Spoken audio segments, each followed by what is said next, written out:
So, let's set the scene for you right away. It's May 21st, 2023. We are in Chișinău, Moldova. Right in the middle of the capital. Exactly. And if you were standing in the Great National Assembly Square on that specific Sunday, you probably couldn't even move your arms without bumping into someone. It was just absolutely packed. Literal sea of people. Yeah, a sea. We are talking about estimates ranging anywhere from 70,000 to 100,000 souls just squeezed into the city center. Which, just to pause you there for a second, is a staggering number for Moldova. I mean, we aren't talking about a country with tens of millions of residents. Right. A crowd of that size in Chișinău is the equivalent of millions gathering in a place like London or New York. It's statistically huge. It really is. And the visual is just overwhelming. If you look at the footage, you have thousands of European Union flags snapping in the wind, and the energy is completely electric. The message just feels undeniable. It does. The event was officially called the European Moldova National Assembly. Yeah, and if you just looked at the drone footage, you'd think, okay, this is it. This is a moment of absolute national unity. It looks like an entire country screaming at the top of its lungs that it belongs in the West. It certainly looked that way on the broadcast. But as we went through the stack of sources for this deep dive, it became pretty clear that the drone footage really only tells half the story. Right, because while the cameras were fixed on those EU flags in the capital, the vibe was, let's say, very different in the rest of the country. Different is definitely putting it mildly. While the government was celebrating in the square opposition parties were actually holding counter-rallies in other cities. Yeah. There were fierce accusations of political theater and inflated numbers, and some genuinely messy disputes about who exactly footed the bill for all this patriotism. So that is our mission for this deep dive. We are going to unpack how a single rally became the focal point for an entire country's geopolitical identity. Exactly. We need to figure out if this was a spontaneous show of force by the people or if it was a highly strategic soft power play by the government. And to do that, we have to look at everything. We're looking at the speeches, the police reports, the opposition's complaints, and the financial receipts. Oh, we are definitely getting to the receipts later. Especially the receipts. Yes. But let's start with the event itself. Why did this happen? Because rallies of this size, they don't just pop up out of nowhere. No, they don't. This was highly orchestrated from the top down. President Maya Sandu announced this event back in April 2023. Okay. And she was very transparent about the motivation. She stated clearly that the goal was to tell the world that we are Europeans. It sounds like she was trying to prove a point to someone specific. She was.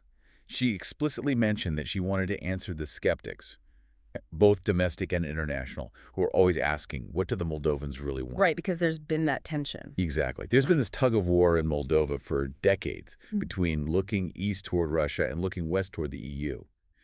Sandu wanted to create physical, undeniable proof that the country had chosen a side.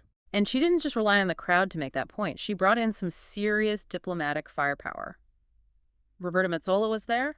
The president of the European Parliament. Which is a massive deal. Oh, absolutely. Having the head of the European Parliament standing on a stage in Chișinău is a huge signal of support. And Metsola didn't just stand there and wave. No, she got right into it. She grabbed the microphone, and she actually started chanting in Romanian. Wait, really? She was chanting in the local language? She was. She led a chant of Europa este Moldova. Moldova este Europa. Europe is Moldova. Moldova is Europe. Exactly. That's just good branding. It's incredibly catchy. It is brilliant branding because it reinforces this idea of irreversibility. The message she was sending was, we aren't just asking to join, we are already part of the family. But let's get back to the numbers for a second. I know we threw out that 70 to 100,000 figure earlier, but where is that actually coming from? Because whenever I see crowd estimates for political events, I just assume everyone is exaggerating. That is a very healthy instinct to have when you're looking at this stuff. And in this case, the discrepancy tells its own story. The Moldovan police estimated between 75 and 80,000 participants. Okay. But the European Parliament press office was slightly more conservative, putting it at 70,000. So that's kind of the official administrative line. Right. But then you have journalist Vitaly Kalugarianu from Deutsche Welle, who was on the ground reporting. He claimed the number was actually closer to 100,000. That is a pretty big gap. I mean, 20 or 30,000 people is a lot of people to miss in a head count. It is. But honestly, whether the number is 70,000 or 100,000, the political effect is roughly the same. It fills the square. It creates the image. The visual of unanimity. Yes. Yeah. And we shouldn't forget that this wasn't just happening in Chișinău. The Moldovan diaspora mobilized in major European cities on the exact same day. Oh, so they had solidarity protests. Exactly. London, Paris, Rome. Moldovans living abroad were gathering to amplify the signal. It was a very coordinated effort to show that this desire for European integration transcends the country's physical borders. Okay, so the square is full, the drone is flying, Metsola is chanting in Romanian. What did the people actually do? Was there a formal vote? Sort of. Yeah. And this is where it gets really interesting from a democratic procedure standpoint. A resolution was read out loud to the crowd. Okay. This resolution called for enshrining EU accession directly into the Constitution of Moldova. It set a hard target to join the EU by 2030 and to start negotiations by the end of 2023. Okay, that is heavy stuff to just announce at a rally. Right. And then the moderator asked for a show of support. The participants raised their hands, and the moderator simply declared unanimity. Hold on. Unanimity via a show of hands in a massive public square. Yep. That feels, I don't know, a little medieval, or at least a little informal for changing a constitution. Well, it's highly symbolic. Legally speaking, a show of hands in a square doesn't change the Constitution. But politically, it's a powerful mandate. It allows the government to go back to Brussels and say, look, the people have spoken with one voice. And I'm guessing that one voice also had something specific to say about Russia. Explicitly. The resolution called on the entire political class to formally condemn the Russian invasion of Ukraine and take a clear, undeniable stance against the Kremlin. So this wasn't just a pro-EU party, it was a firm rejection of the Russian sphere of influence. Yes, it was drawing a line in the sand. Okay, so if you were standing in that square, you'd think the whole country was completely on the same page. But if we zoom out to the rest of the country, that unanimity starts to look a lot more fractured. Significantly so. Because while the applause was happening in Chișinău, the opposition parties were actively boycotting the event. And this is where the narrative gets super complicated. Yeah. It wasn't just pro-Russian people staying home. All right, let's talk about the counter-rallies. The Orhei Party. They didn't just sit this out. They actually organized their own events, right? They did. They held rallies in Orhei, Comrat, and Bălți, and they claimed to have 60,000 participants across those events. 60,000. That's almost matching the government's numbers in the capital. Do we actually believe that number? The police figures were much lower, of course. Yeah. But the exact number almost doesn't matter as much as the point they were making. There was a significant mobilization actively against the government's narrative. And what did they want? Their demand was completely different. They weren't asking for EU membership. They were demanding a national referendum on Moldova's foreign policy. Which sounds totally reasonable on paper. You know, let's vote on it. But the context is that they ultimately want to stop the pivot to the West. Precisely. Their argument was that the government shouldn't make a massive unilateral move toward the EU without a direct, specific vote from the people. But here is the part that really surprised me when I was reading through the sources. It wasn't just the usual suspects, like the pro-Russian parties who were mad. You had the Dignity and Truth platform. Now, correct me if I'm wrong, but aren't they a pro-European party? They are. They are very much a pro-EU party. And this is a crucial nuance that completely gets lost in the international headlines. You had a pro-European opposition party effectively boycotting a pro-European rally. Why? That seems like shooting yourself in the foot. It comes down to domestic politics. The Dignity and Truth platform used to be political allies with the ruling party, PAS. But in this instance, they accused PAS of using the national rally as an electoral stunt. Ah, okay. So they saw it as a campaign rally disguised as a national assembly. Exactly. They argued that PAS was using the European label to distract from their falling approval ratings right ahead of local elections. They saw it as pure politicking, not patriotism. They didn't want to be props in President Sandu's commercial, essentially. And then you have Irina Vlah, the governor of Gagauzia. She had a more economic critique of the whole thing, right? Right. She pointed out that at the time, Moldova was technically operating under a state of emergency. Oh, wow. Her argument was, why are we spending money and energy on a massive parade when people are struggling with the basic cost of living? She said the government should focus on pensions, salaries, and quality of life, not buying flags. You mentioned the state of emergency. This brings up a really sticky point about democratic norms in all of this.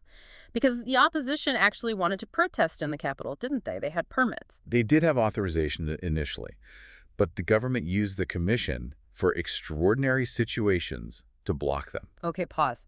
Commission for extraordinary situations. That sounds incredibly ominous. What exactly is that? Is that like a martial law? It's not martial law, but it's an emergency body that was empowered largely due to the war in Ukraine and the severe energy crises Moldova was facing. It gives the government broad powers to make decisions quickly, bypassing some standard legislative procedures. So they can just make decrees. Right.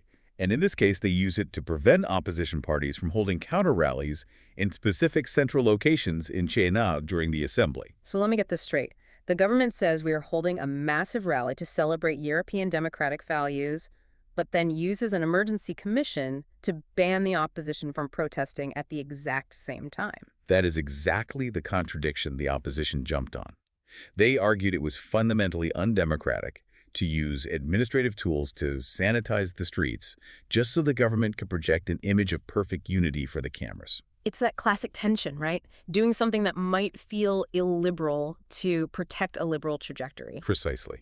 You see that debate happening in a lot of transitioning democracies. And that tension wasn't just about protest permits. It was also about the money. Oh, yes. The money. This is my absolute favorite part of the deep dive because the numbers are they are wild. So initially, the government didn't want to say how much this giant party cost, right? No, they were very tight-lipped about it. They refused to disclose costs beforehand. It wasn't until July, so months after the event had ended, that the receipts finally came out. And when they did, it was quite the reveal. Let's break it down for the listener. First, just the flags. They spent 1 million lei just to distribute 4,000 flags. For context, that's a very significant amount of public funding for what is essentially temporary event decor. But the real kicker, the thing that actually made my jaw drop, was the music budget. Can we please talk about the orchestras versus the choir? This is the detail that sparked the most outrage on social media in Moldova. So there were 3 separate orchestras hired for the event. Each orchestra received 100,000 lei. Okay, 100 grand. It's expensive, but maybe they're world-class musicians. Perhaps. But then you look at the model choir from Teleradio Moldova. This is a group of 30 professional singers. Do you know how much they were paid? I remember reading this in the source material and thinking it was a typo. It wasn't a typo. The entire group of 30 people was paid 5,000 lei total. So hold on, let me just do the math on that. 5,000 lei divided by 30 people. That's like 166 lei per person. Correct. Which is barely enough for a modest lunch in the capital. So the orchestra gets 100,000 and the choir singers get pocket change. That disparity is just insulting. It suggests a hierarchy of value that really angered people. But it gets so much worse politically. Because one of those orchestras, the ones getting the big, massive payout, was led by the brother of a PAS deputy. Oh, come on, really? Yes, and that is the absolute aha moment for the opposition. Because even if that orchestra was the best in the entire country, the optics of paying a ruling party deputy's brother 100,000 lei of public money for a government rally, it just feeds directly into the opposition's narrative of corruption and nepotism. It's a total unforced error. Why would you leave yourself open to that kind of attack? Well, the total bill came to about 4.7 million lei. The government argues this was a completely necessary investment in the state's future, essentially viewing it as a marketing budget for the country's geopolitical shift. And the opposition. The opposition says it was a blatant waste of taxpayer money during an economic crisis just to pay off friends of the ruling party. It's fascinating how the exact same 4.7 million lei can be seen as an investment in freedom or nepotistic waste, just depending on which TV station you happen to be watching. That is the very nature of political polarization. You see 2 entirely different realities. So we've got the rally, we've got the backlash, and we've got the budget scandal. But I want to step back and look at the bigger picture, the why. We have a source here from Răzvan Fonseca, who calls this whole event a solid-state project. That sounds like a physics term. What does he mean by that? It does sound technical, doesn't it? Fonseca is a political analyst, and he's looking at this event strictly through the lens of soft power. He argues that President Sandu is trying to turn Moldova's traditional vulnerabilities into strategic assets. How does that work exactly? Well, think about it. Oh. Moldova is small, it's economically vulnerable, and it has a frozen conflict with Russia in Transnistria. It doesn't have hard power, it doesn't have a massive army or huge oil reserves. Right, they can't force anyone to do anything. Exactly. So it has to use soft power. It has to make itself politically, culturally, and morally attractive and indispensable to the West. So the rally is basically a giant sales pitch. In a way, yes.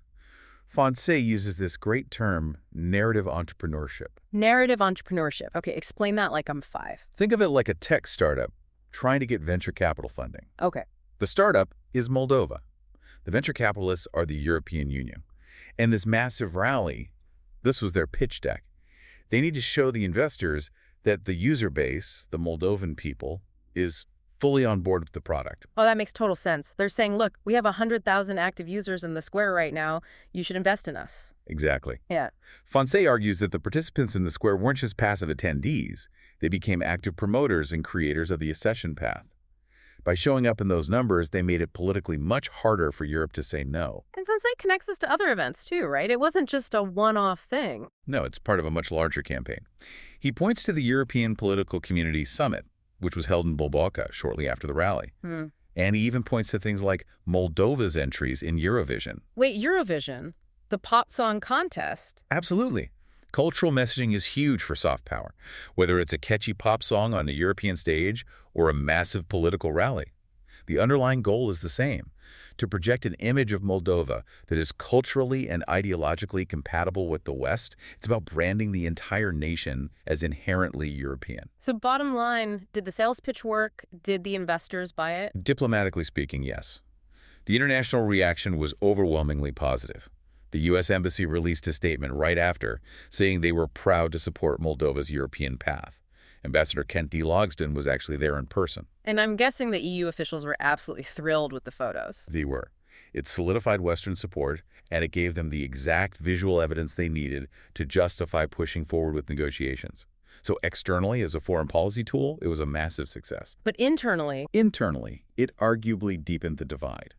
You have half the country feeling incredibly empowered and validated, and the other half feeling ignored, silenced, or deeply suspicious of the government's spending habits. It's a real dual reality. On one hand, May 21st was an undeniable watershed moment for the country. You had a clear goal to join the EU by 2030. You had that incredible image of unanimity in the square, a truly beautiful picture. And on the other hand, you have the messy, complex reality of opposition boycotts, police cordons, controversial emergency decrees, and choir singers getting paid less than the price of a taxi ride. It really reminds you that history isn't just what happens, it's how it's packaged and sold. That is the key takeaway here. A single photo of a cheering crowd is incredibly powerful. It moves borders. It changes international policies. But it also hides a lot of complicated invoices. So here's the thought I want to leave you with today as we wrap up this deep dive. When you see these massive state-organized displays of unity, whether it's in Moldova or a political rally in the U.S. or anywhere else in the world, how much of it is the spontaneous, genuine will of the people? And how much of it is just narrative entrepreneurship, a carefully calculated production designed purely to secure soft power? Like a blurry line. But just recognizing that the line exists at all is the first step in understanding how modern politics really works. Couldn't agree more. Thanks for unpacking all this with me. It was a pleasure. And to you, our listener, thanks for diving deep with us today. Keep questioning the narrative, and we'll see you on the next one.